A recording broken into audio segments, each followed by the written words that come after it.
نزیکەی مانگێک بەسەر دانیشتنی بەشێک لە حیزبەکان و بارزانیدا تێدەپەڕێت کە 4 خاڵی بۆ ئامادەکاری سەبارەت بە ڕیفراندۆم لەخۆ گرتبوو، بەڵام هیچ کام لە خاڵەکان تا ئێستا جێبەجێ نەکراون.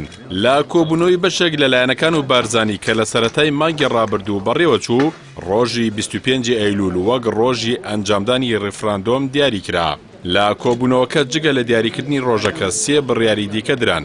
تاوەکو ئێستاش بەهۆی ڕای جێ حیزبەکان لەسەر ئەنجامدانی پرۆسەی ڕیفراندۆم نەتوانراوە خاڵەکان جێبەجێ بکرێت.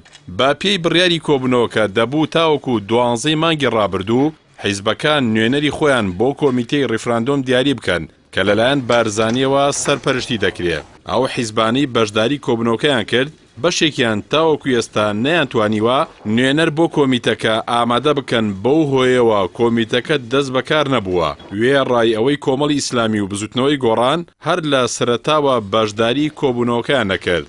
لە بڕیارێکی دیکەی کۆبوونەوەکە داهاتووە کار دەکرێت بۆ کاراکردنەوەی پەرلەمانی کوردستان. تاوەکو ئێستاش هیچ هەنگاوێکی کردانی نەنراوە بۆ پرسی کاراکردنەوەی پەرلەمانی کوردستان.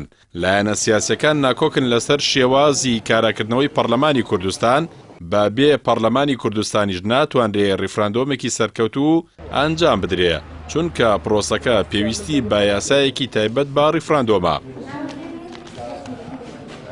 لەلایەکی ترەوە لە ڕاگەندراوی کۆبوونەوەکە داهاتووە جەخت لەسەر باشکردنی بژێوی هاوڵاتیان کراوە، بەڵام تا دێت دۆخی ژیانی خەڵک سەختتر دەبێت و حکوومەتیش ئامادە نیە پێداچوونەوە بە موچەی فەرمانبەراندا بکات سەرەڕای بەرزبوونەوەی نرخی نەوت و زیادبوونی داهاتەکانی هەرێم. لایەنەکان لەسەر پرسی ڕیفراندۆم بوون بە دوو بەشەوە. بەشێکیان پیان وایە ئەو پرۆسەی ئەمڕۆ بەناوی ڕیفراندۆمەوە لە هەرێم بانگەشەی بۆ دەکرێت بەبێ پلان بەڕێوە دەچێت و هەرێمی کوردستان ناگەێنێت بە سەربەخۆیی.